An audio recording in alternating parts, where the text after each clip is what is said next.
Dogs do not think about death the way humans do. They do not sit with abstract questions about what comes next, or imagine the future in the same emotional and philosophical way we often do. But that does not mean they are unaware. In their own quiet, instinctive way, dogs recognize when something inside them is changing. They live close to the body, close to sensation, close to the present moment. So when their strength begins to fade, when movement feels heavier, when rest comes more often than play, they notice it not as an idea, but as an experience. That distinction matters. Humans often process life through language, memory, and meaning. Dogs process life through sensation, rhythm, and response. A dog may not say, in any mental sense, "I am dying," but it may feel, very clearly, "I am more tired now. My body does not move the way it used to." Something is different. And sometimes that kind of awareness is more immediate than words. One of the most remarkable parts of this story lies in a dog's nose. A dog's sense of smell is not just impressive, it is a completely different way of understanding the world. Long before people notice visible signs of illness, dogs are already reading chemistry. Their noses are constantly gathering information from breath, skin, sweat, and bodily changes we cannot detect. So when a part of their body begins to weaken, there may be subtle chemical shifts happening inside them, and dogs can often sense those changes before we ever could. In a way, their body speaks to them through scent, and there is something deeply moving about that. While we rely on diagnoses, explanations, and medical language, dogs remain tuned to the truth of what they feel. They know when energy is lower. They know when comfort matters more. They know when the world needs to become smaller, softer, and slower. For anyone who has loved an aging dog, this can feel heartbreaking, but it can also invite a gentler understanding. Your dog may not be fearing the future the way you are.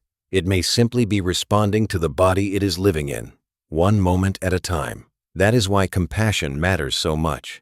A softer bed, a slower walk, a familiar voice, a hand resting gently on their side. These things may seem small, but to a dog living through physical change, they mean everything. So perhaps the lesson here is not that dogs understand death the way we do. It is that they understand change in a more immediate, more instinctive way. And in that quiet awareness, they remind us of something deeply human too. When words fall short, presence still matters. There are moments near the end of a dog's life that can feel confusing, even heartbreaking, especially when their behavior suddenly changes in ways we do not expect. Some dogs begin to hide under the bed, behind furniture, or in a quiet corner of the home. To us, that can look like sadness, withdrawal, or even depression. But in many cases, it is something more instinctive than emotional. Deep in their biology, dogs still carry survival patterns shaped long before they ever lived in our homes. When they feel weak or unwell, they may isolate themselves to conserve energy, reduce stimulation, and protect themselves in a vulnerable state. In the wild, a sick animal that stayed too exposed could put itself or even the group at risk. So hiding is not rejection. It is often the body's ancient way of coping. And then, sometimes, the opposite happens. A dog who has been quiet, distant, or resting alone may suddenly begin following their person everywhere.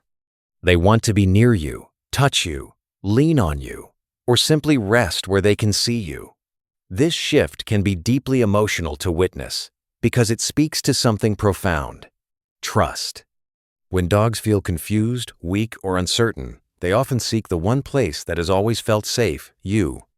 Not because they fully understand what is happening in human terms, but because on the level that matters most, they know who their protector is. In those moments, your presence becomes more than comfort.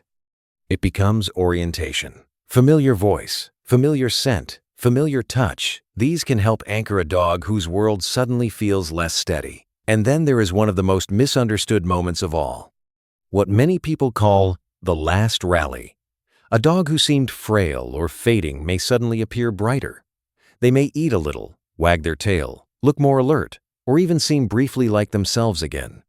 For families, this can feel like hope returning. And emotionally, that reaction is completely understandable. But biologically, this burst of energy may be the brain and body making one final attempt to restore balance. It is not always recovery. Sometimes it is a temporary surge before the body begins to let go.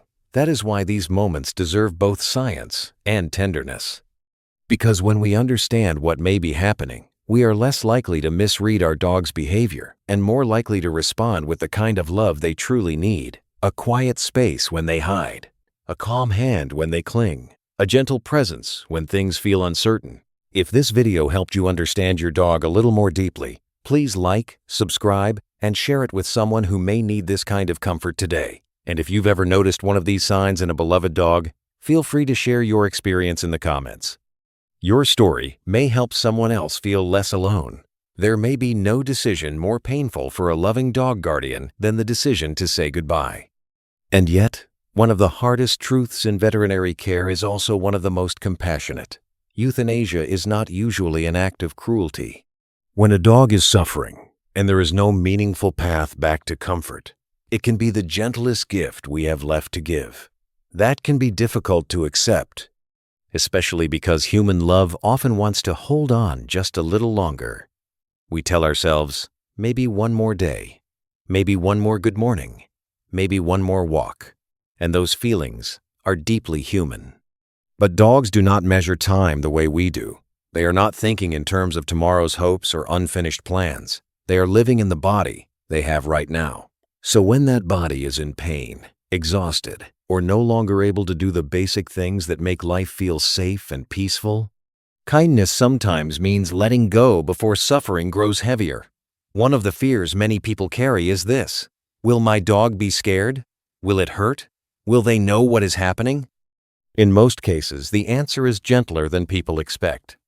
Dogs do not understand euthanasia as a concept. They do not attach the same meaning to the injection that we do.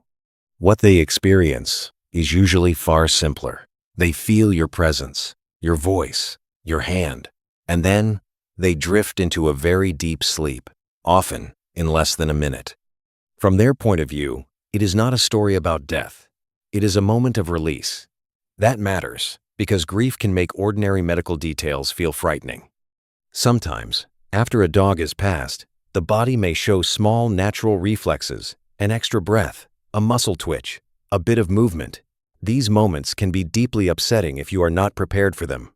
But medically, they are generally understood as automatic physical responses, not signs of suffering or awareness. The dog is not coming back, and they are not in pain. The body is simply completing its final processes, even after consciousness is gone. There is something profoundly heartbreaking in this, but also something profoundly tender. A peaceful goodbye is not about giving up. It is about refusing to let pain have the last word. It is about choosing comfort over fear, dignity over prolonged distress, and love over our own wish to delay the inevitable. If you are ever faced with this decision, please know this: choosing a peaceful passing for a beloved dog is not a betrayal of your bond. In many cases, it is the clearest expression of that bond. Love sometimes fights to keep someone here, but love also knows when to say, "You can rest now." If this message brought you comfort or clarity, please like, subscribe, and share it with someone who may need gentle guidance during a difficult time. Here's a gentle truth that science has helped us understand more clearly in recent years. To a dog, your presence is not just familiar, it is biologically comforting. Brain imaging studies using awake dogs have shown that familiar human scent can strongly activate the caudate, a region associated with positive expectation and reward. Other canine fMRI work has found that dogs are highly sensitive to voices and emotional sound cues, with brain responses that help them recognize identity and emotional tone. In simple terms, your dog does not just know you. Your scent and your voice are woven into the way their brain experiences safety, connection, and reassurance. And that matters most in the moments when life feels uncertain. When a dog is weak, aging, or nearing the end of life, the world can become confusing in quiet ways. Their body may not feel the same. Movement may take more effort. Sounds may feel sharper. Rest may come more often. In those moments, they may not understand what is happening the way humans do, but they can still recognize what brings comfort: a familiar hand on their side, a voice they have trusted for years, the scent of the person who has been home to them. Science helps explain this, but love has known it for a long time. Being near you can calm your dog in ways words never could. If you have ever sat beside an old dog and noticed them relax when you spoke softly or settle when you entered the room, you have likely seen this connection in real time. It is not just emotion in a vague sense. It is attachment, memory, sensory recognition, and nervous system regulation all working together. Your presence becomes a kind of anchor. Even when their body is tired, something inside them still responds to what is most safe and most known. That may be one of the most comforting ideas a loving person can carry. In your dog's final moments, you are not powerless.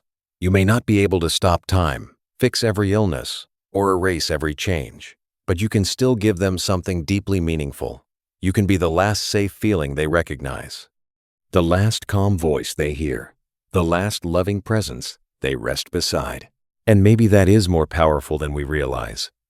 Because in the end, dogs do not need long explanations. They do not need perfect words. They need what they have always needed most: closeness, gentleness, and trust.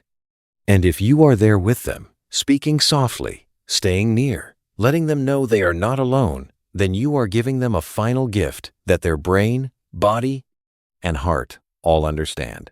If this message brought you comfort, please like, subscribe, and share it with someone who may need it today.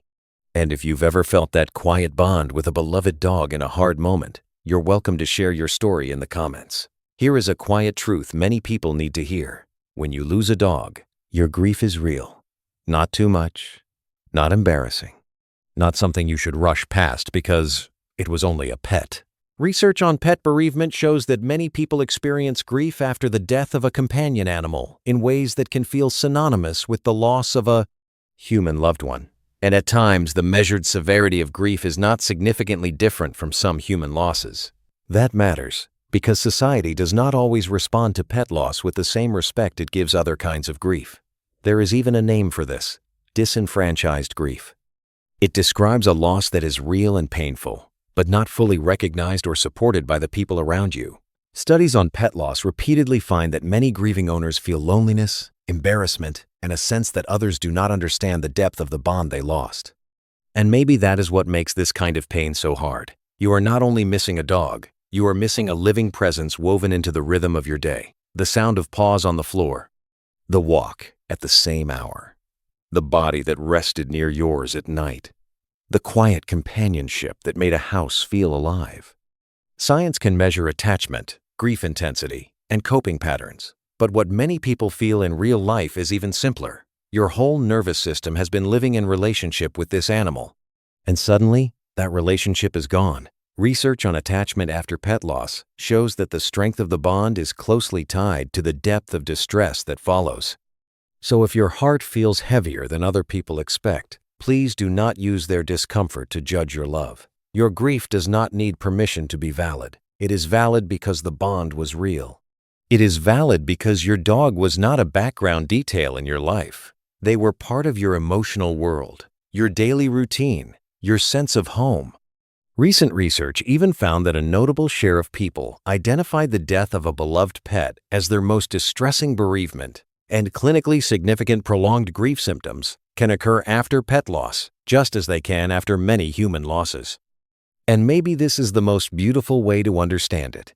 You were never just your dog's owner. You were their favorite place, their safest person, their routine, their comfort, their whole little world. The pain you feel now is not proof that you are weak. It is proof that you love deeply and were deeply loved in return. If this message gave words to something you've been carrying, please like, subscribe, and share this video with someone who may need it.